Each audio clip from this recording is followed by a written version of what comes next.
विद्या भी सीखें। स्कूली शिक्षा के साथ पुस्तकीय ज्ञान के साथ ही सबसे बड़ी आवश्यकता है जीवन को सार्थक करने वाली उस जीवन विद्या की जो अनेक विचित्रताओं से भरे उबड़ खाबड़ जीवन पथ पर मनुष्य के पग बढ़ाने में सहायता दे। उच्च शिक्षा संपन्न साक्षर जीवन की असफलताओं का प्रमुख कारण यही है। डिग्री डिप्लोमा रहित साधारण जीवन भी सार्थक बन जाता है जीवन विद्या के पारस का स्पर्श पाकर। संसार के अब तक के अधिकांश महापुरुषों का अक्षर ज्ञान आज के अनेकों उच्च शिक्षा संपन्न लोगों से कम ही था।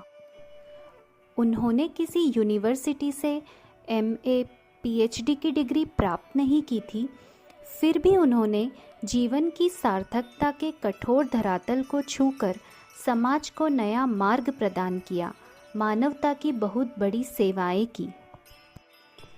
व्यवहारिक ज्ञान की आवश्यकता। पुस्तकीय ज्ञान जीवन का एक खाका बनाता है, किंतु सार्थकता का रंग भरकर ही उससे जीवन का नक्शा तैयार किया जा सकता है। शिक्षा द्वारा जीवन और संसार का एक काल्पनिक स्वरूप निर्धारित किया जा सकता है, किंतु यथार्थता की धरती पर उसे साकार करने के लिए जीवन विद्या की ही आवश्यकता होती है। बातों की कड़ी और बातों के ही भात से पेट नहीं भरता। पोथी का कुआं डुबाता भी नहीं तो पोथी की नैया तारती भी नहीं। इन शब्दों में परम संत विनोबा भावे ने अक्षर ज्ञान की सीमा निर्धारित की है। वस्तुतः पुस्तकों में अक्षर होते हैं, शब्द होते हैं, किंतु उनका अर्थ जीवन के धरातल पर सृष्टि के रंगमंच पर ही प्राप्त किया जा सकता है, और तभी कोई शिक्षा सजीव और सर्वांगीण बन पाती है। वही जीवन पथ पर मनुष्य का पूरा पूरा साथ देती है। साक्षरता और सार्थकता से मिलकर निर्मित शिक्षा ही जीवन विद्या है, और वही मनुष्य की सफलता का मूल आधार है। जीवन का महत्व समझें।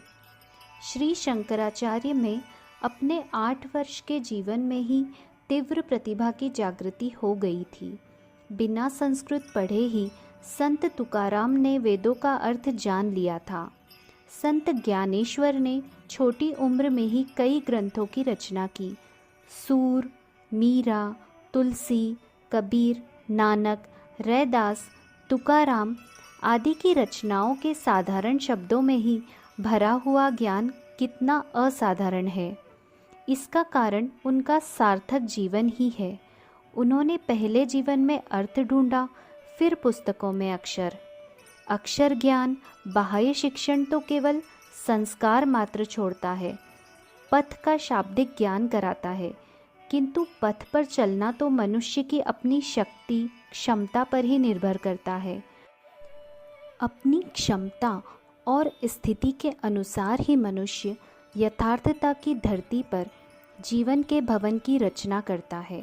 अतः बाह्य शिक्षा का मुख्य आधार आंतरिक शिक्षण जीवन विद्या ही होना आवश्यक है। शिक्षण से सार्थकता। मनुष्य अपनी शिक्षा और जीवन में समन्वय पैदा करके सफल हो सकता है।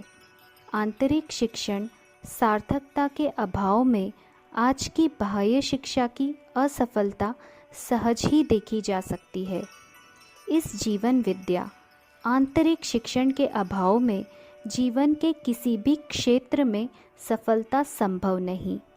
लोक व्यवहार से लेकर व्यक्तिगत सफलता, सेवा, भक्ति, परमार्थ के सभी क्षेत्रों में जीवन विद्या की आवश्यकता होती है।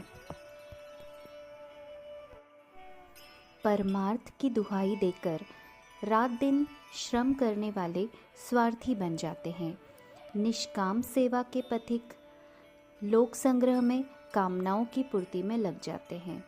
भक्त अभक्त बन जाते हैं। जीवन विद्या अंतर ज्ञान के अभाव में निष्ठावंत और शुभ कार्यों में भी मिश्रण होने लगता है।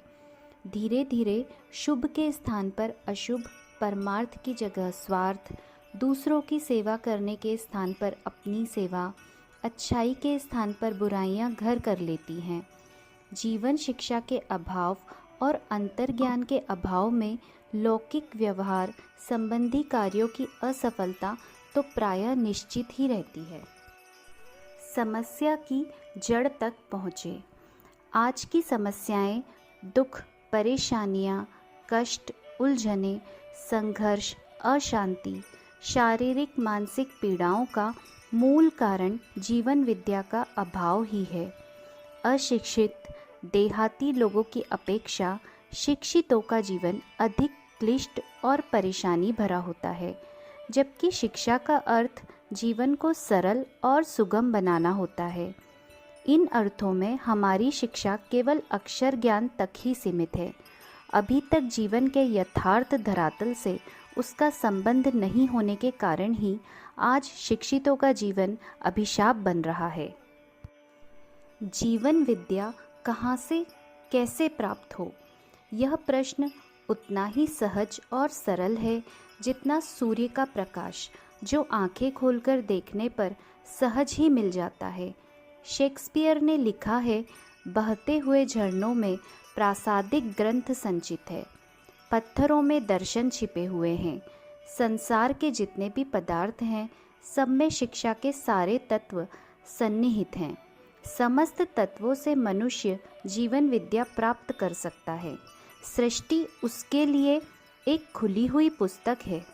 अपनी पिछली पीढ़ियों द्वारा अर्जित विद्या अनुभवों से भी इस मार्ग में पर्याप्त लाभ उठाया जा सकता है।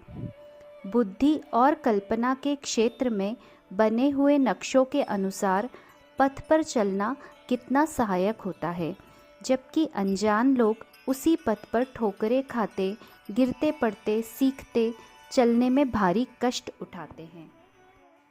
आधी दृष्टि भीतर, आधी बाहर। जीवन विद्या का स्कूल कॉलेजों की तरह कोई मर्यादित पाठ्यक्रम नहीं, यह समुद्र की तरह अमर्यादित है। न्यूटन से किसी ने उनकी ज्ञान गरिमा की प्रशंसा की। इस पर उन्होंने कहा, भाई, अभी तो मैंने समुद्र के किनारे पड़े कुछ कण ही प्राप्त किए हैं, विशाल विद्या वारिधि तो बहुत बड़ा है।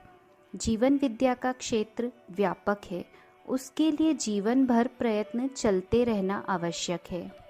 आधा समय लौकिक जीवन के लिए और आधा जीवन विद्या के लिए होना आवश्यक है।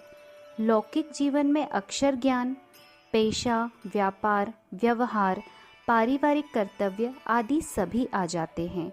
आधा समय जीवन विद्या के लिए लगाया जाएगा, तभी सफलता की मंजिल तय हो पाती है। योगी की अर्धोन्मिलित दृष्टि का यही रहस्य है। वह आधी नज़र से सृष्टि को देखता है और आधी से अंतर्ज्ञान जीवन विद्या में लगा रहता है। इस तरह अंतर्बाह्य जीवन के योग से पूर्णता प्राप्ति का लक्ष्य प्राप्त होता है। बाह्य शिक्षा का समन्वय आंतरिक शिक्षा से होने पर ही शिक्षा की पूर्णता और सार्थकता सिद्ध होती है। अखंड ज्योति, जनवरी 1963, पृष्ठ संख्या 8 एवं 9। हमारे YouTube चैनल विचार क्रांति दूत अखंड